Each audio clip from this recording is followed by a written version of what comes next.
That's right, I'm sad and blue, 'cause I can't do the boogaloo. I'm lost, can't do my thing, and that's why I sing. Gimme that thing.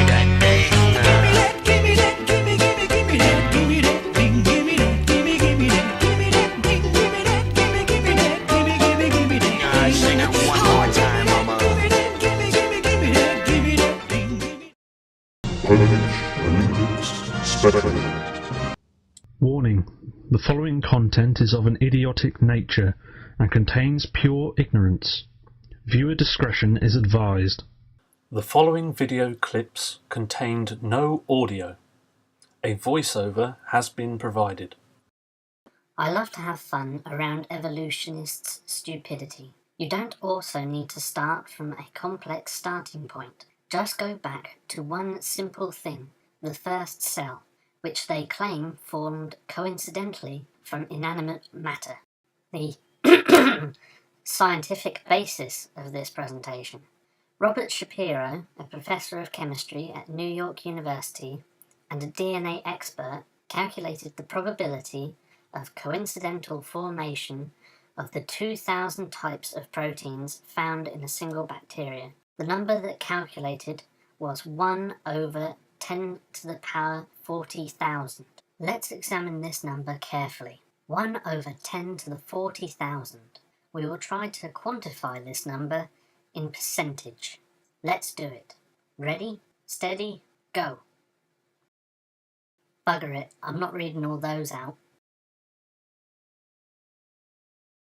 Well, basically, this is what I mean by evolution is a waste of intellectual time. It is incredibly stupid. Evolutionists purposefully mislead people from true science and try to ignore such clear findings. The 9 slides I just showed had just around 4,700 zeros. The probability of a single unicellular bacteria forming requires 40,000 zeros. So basically, the total number of slides required would be 77 until we reach the slide whose last number would be a 1. If it were not for the science and the structure of proteins, we would never have been able to calculate this probability. Evolutionists can't hide from the scientifically deciphered structure of protein. If it suggests a coincidental occurrence of proteins in the unicellular bacteria, then it is out for a laugh, like all its other imaginary proposals.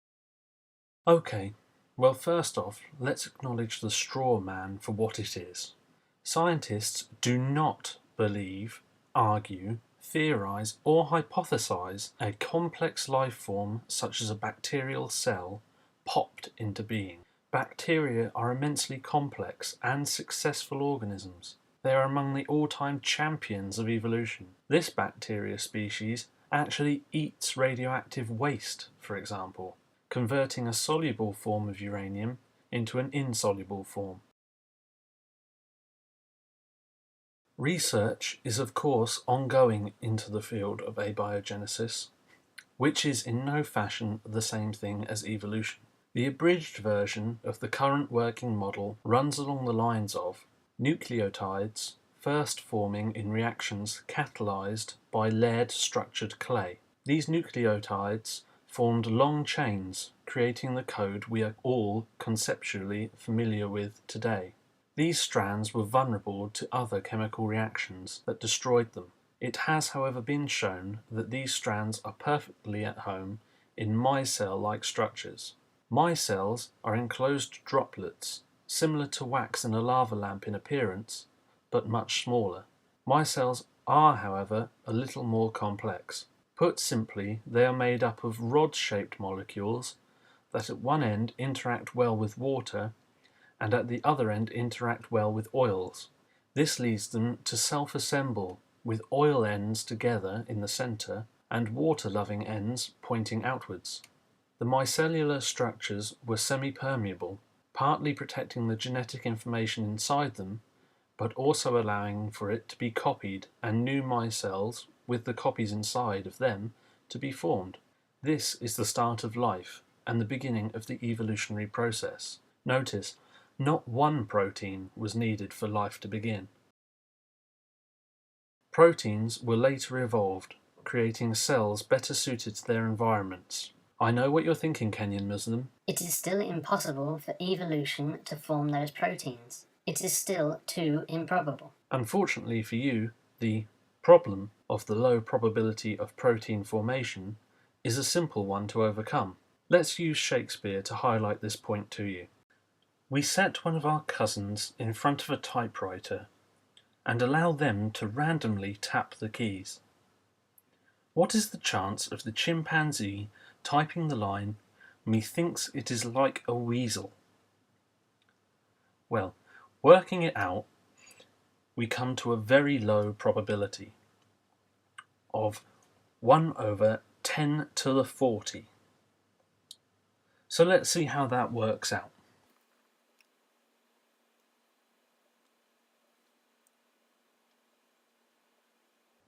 Well, as you can see with this small sample, we're going to be wasting a lot of time waiting for the sentence to spring forward fully formed. However, if we add in a function that keeps the keystrokes that are beneficial, something different happens.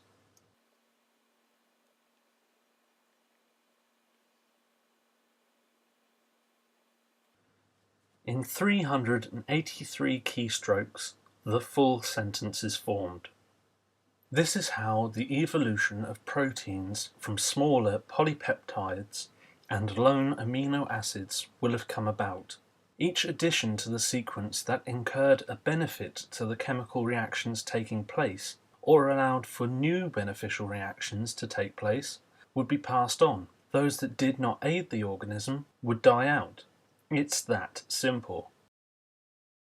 Kenyanmuslim also loves to quote interesting people. From comments I have read, I know he doesn't like being accused of quote mining, and is keen to distance himself from everything else that these people he quotes had to say. With a little bit of background reading, you can see why. Let's pick one example. Sir Fred Hoyle. I skip over his contributions to our understanding of the origin of chemical elements, important as they are, due to time constraints. He did, however, hold some very interesting notions. He coined the term Big Bang, but did not support the theory, only using the phrase Big Bang in an attempt to belittle it.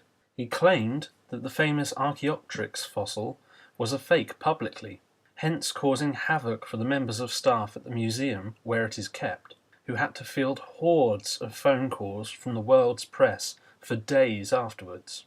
Hoyle also proposed that viruses such as influenza came from space, speculating that humans had evolved nostrils that point downwards to protect us from these space-borne infections. I know that this does not discredit what is sadly called the argument here.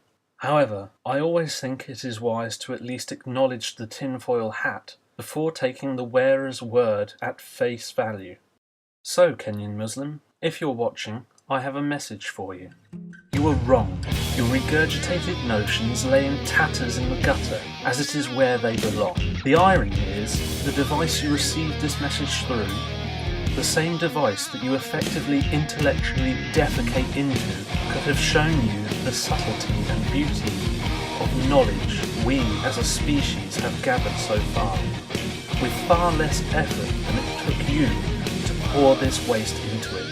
It is up to you how you use or abuse this resource. I urge you to consider what you do with it in the future. For now, however, you remain ignorant and with no excuse. I know, Richard, you have said that you do not prize money as much as others do, so I have an offer tailored for you to let me win this round. I will give you free accommodation, local travel, and a full English breakfast, so that you may do the job that you love in my local area. I offer you what help I can to get you the gigs. I will collect you from the airport, bus or train station, give you a place to stay and a full English breakfast, take you to the gigs, and take you back to the airport, bus or train station afterwards. I stress, this is a genuine offer. If you are tempted or wish to negotiate, please contact me for details. Yours expectantly, Answersinbooks.